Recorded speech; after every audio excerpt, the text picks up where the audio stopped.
Alright, so this is pretty much your basic battery inverter.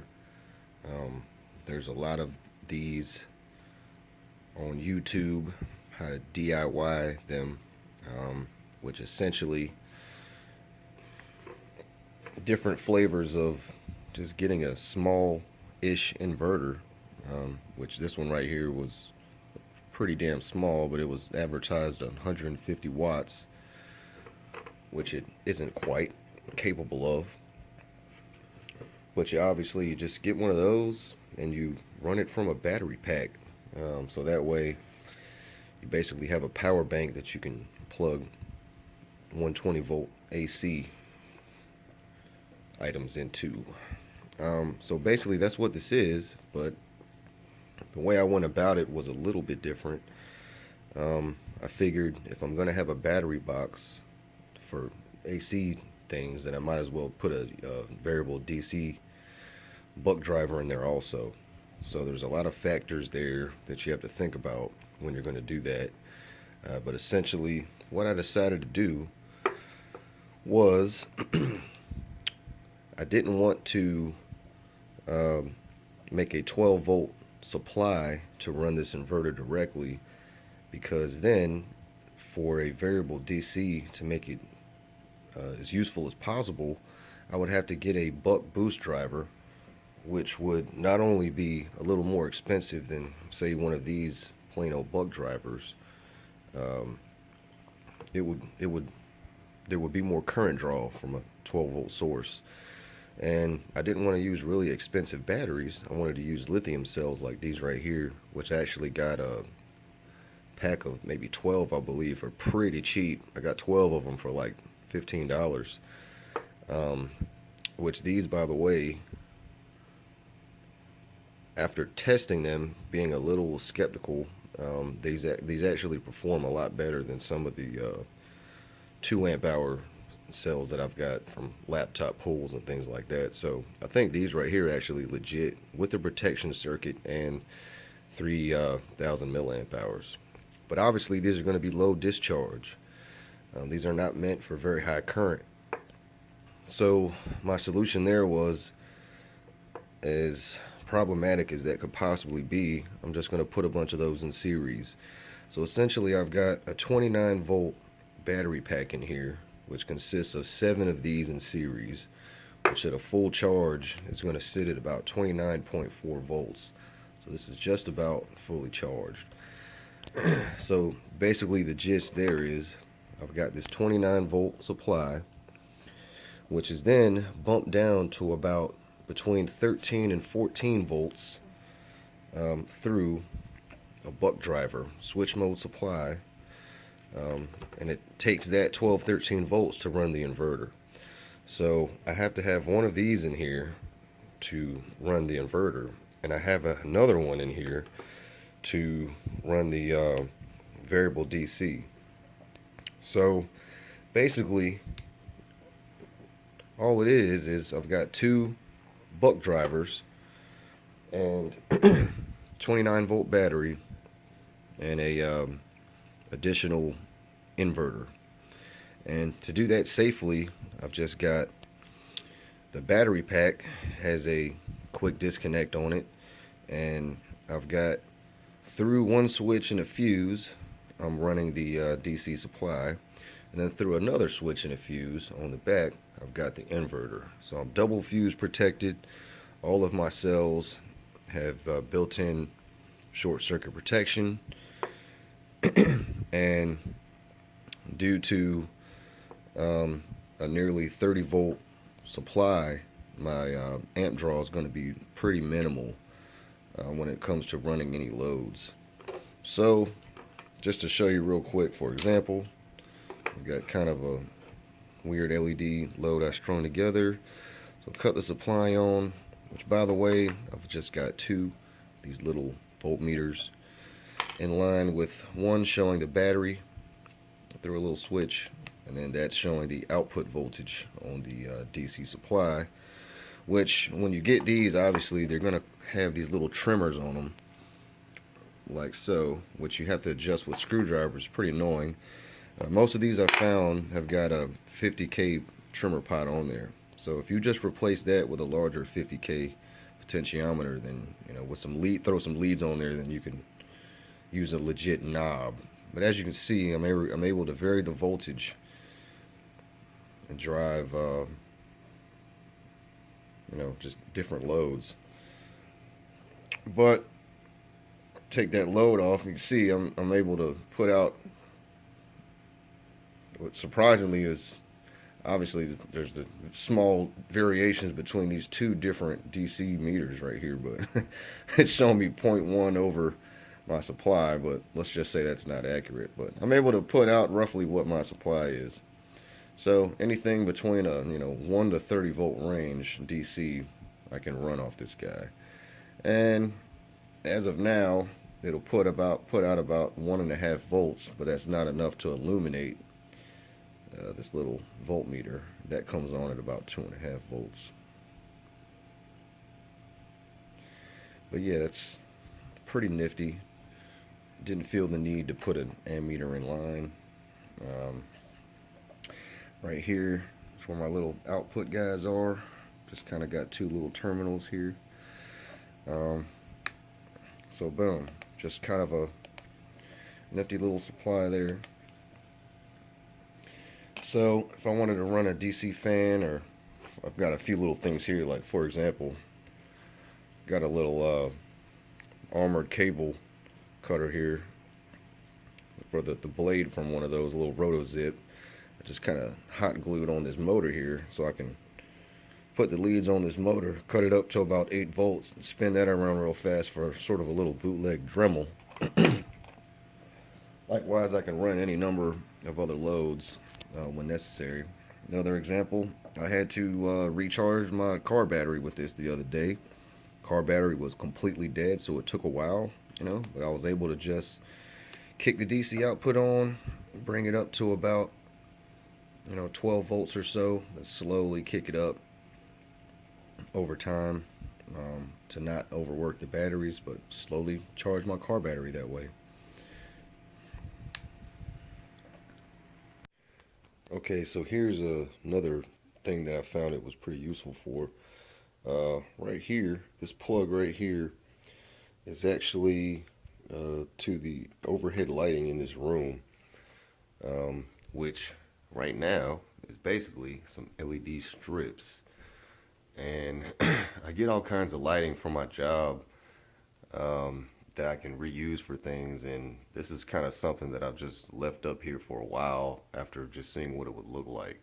So this is basically a salvage 2x4 LED panel that had these two strips in it that ran along the sides through a diffuser. Basically just have one up here, one over here. I've just got the wiring all out in the open, ran along the ceiling because I don't give a crap. It's coming down in this plug. So that plug goes into a driver, and that driver is powering the LED. But at any rate, I'm just going to show that that's a nifty way to get lights in this room if the power goes out. So what I'm going to do is unplug this guy, and then I'm going to plug it into the inverter, then turn the inverter on. So now that light is in the little battery inverter, and that is what is powering the lights. So you can see there's pretty minimum draw there. That's the voltage on the battery. So I'm going to cut it off, 28.8, cut it back on. Very minimal draw, but that's because I have a dimmer switch that I put over the little dimmer knob just for shits and giggles because I had it, and that dims the overhead lighting. So when I turn that up to full blast, it gets much brighter in here. You can see now it's putting a good little draw on that battery. Now that's still safe operating realms. It's obviously not going to last anywhere as long, but I don't want that to run down below 21 volts or so. But I don't need this much light in a power outage, so I just go ahead and cut that back down to there, which is more than adequate lighting in this room. It's the only thing on right now except for that guy, a little vintage bulb, but pretty accurate or pretty adequate lighting.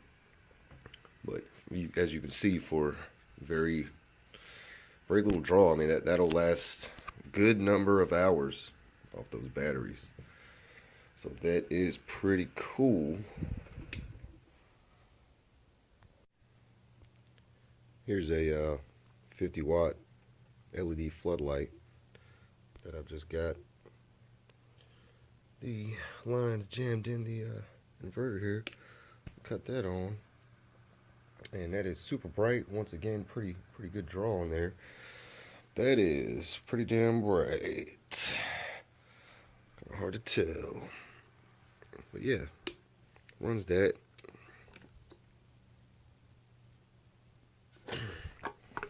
That's about your limit, though. Anything with more of a initial load than that, it's gonna trip the protection on this little shitty inverter. Alright, here's just another little light I got from a emergency exit sign combo. Just to kind of show, part of the point of this was to have a portable work light I can bring with me. But the good thing about having the buck driver is you can dim the light. So obviously I can kick it full brightness or dim it down real low if I want to make it last a super long time. But at any rate, a couple of things to go over with this is, for one, I've got 7 of these in series, so that means that I have to have a practical way of charging them. Now, these 2 push-ins up here are actually direct contact with the battery pack, so I've got a negative and positive terminal. That is so if I wanted to, I can plug some probes in here to recharge the entire pack at 29.4 volts. But see, that's obviously not going to provide the best balanced charge. That's not going to guarantee each cell is going to get a perfect charge. And the way I put these in series was by stringing 7 battery holders together. And I tried to get the connections as good as possible. But that also means that from time to time, what I'm going to need to do is, even though I do charge this as the entire pack together fairly well, from time to time I need to take the pack out, remove each individual cell from the battery holders, and then charge them individually. The past couple times that I've done that, after draining it down completely, I noticed each cell was just very slightly off in voltage, but they were all generally about the same. So you want to give a balanced charge to them, but you don't have to do it always. But it's good. It's a good idea to try to do that. Another thing I mentioned, this guy right here, this little inverter. Like I said, it was advertised 150 watts. It was pretty cheap, but realistically, it's not going to handle that. You try anything over 60, 65 watts, depending on the initial surge, it's probably gonna crap out because of the internal protection. So that's what I found with this. You're not gonna run a TV off of it, a large TV. I mean, you're not gonna run a lot of things. Charge a laptop, charge a phone, run 50-watt lighting, other small things, hair clippers, whatever. But that's about it. That's all you really need it for.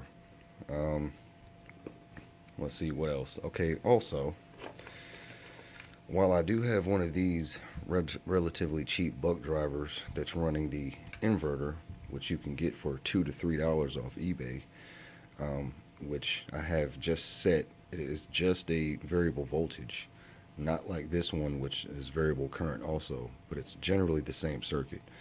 I have that set to 13.8 volts, which is sort of an arbitrary number, but I thought about it a little bit, that made sense.